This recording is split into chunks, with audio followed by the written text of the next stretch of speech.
আপনারা জামাতকে নিষিদ্ধ কথা বলেছেন। জামাত 2টা সিট থেকে 68 সিট আসছে।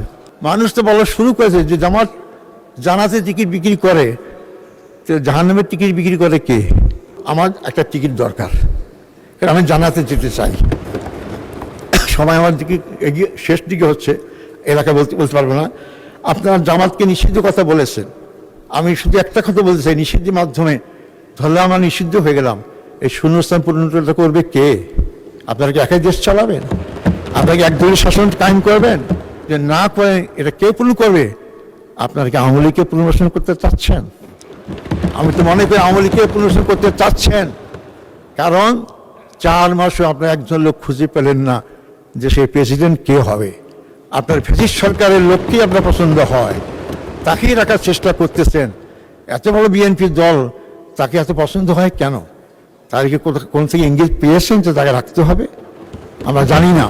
জনগণের কাছে আপনারা খোলাসা করুন, এবং আপনার ফ্যাসিস্টকে যদি নির্মূল করতে চান, ফ্যাসিস্টের সব কিছুই চিহ্নকার মুছে ফেলুন।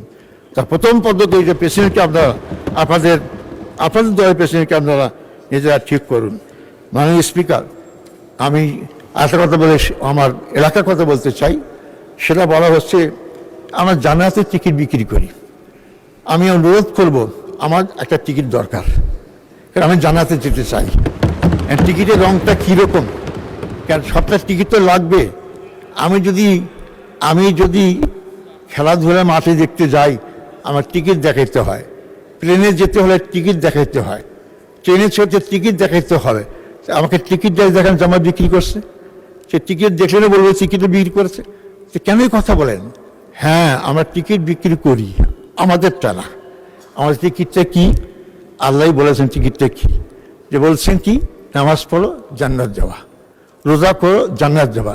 এই নামাজ রোজাটাই টিকিট, এটা আল্লাহ দিয়েছেন। সেই কথাগুলো আমরা মানুষকে বলি, অর্থাৎ টিকিট আমরা বিক্রি করি না। মানুষ তো বলা শুরু করেছে যে জামাত জানাতে টিকিট বিক্রি করে, তো জাহান্নামের টিকিট বিক্রি করে কে? আমরা তো জানি না। কারণ জান্নাত আর জাহান্নাম দুইটাই তো আছে, তো জাহান্নামের টিকিট বিক্রি করে কে? এই জন্য অবান্তর কথাগুলো বলে আপনারা মানুষকে বিভ্রান্ত করবেন না। 17 বছর জামাতের বিরুদ্ধে যত অপরাধ চালানো হয়েছে, জামাত 2টা সিট থেকে 68 সিট আসছে। আমাদের জনগণকে দূরে ফেলা যায়নি। তা এই সমস্ত কথা বলে জনগণকে দূরে ফেলতে পারবেন না। মাননীয় স্পিকার, আমি আরও কথা থাকলেও আমাকে সময় ছিল আমার যা তা দেওয়া হয়নি। আমার এলাকার কিছু কথা আপনাদের সামনে আমি বলতে চাই। সেটা হচ্ছে আমার এলাকার সবচেয়ে অবহেলিত এলাকা, উত্তরবঙ্গের রংপুর বিভাগের এলাকা। আমাদের এখানে মন্ত্রী আছেন,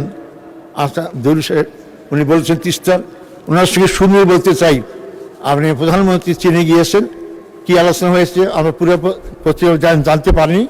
অবিলম্বে তিস্তা ব্যারাজকে এখানে বাস্তবায়ন করা হোক, যাতে উত্তরবঙ্গের লোক উপকৃত হতে পারে।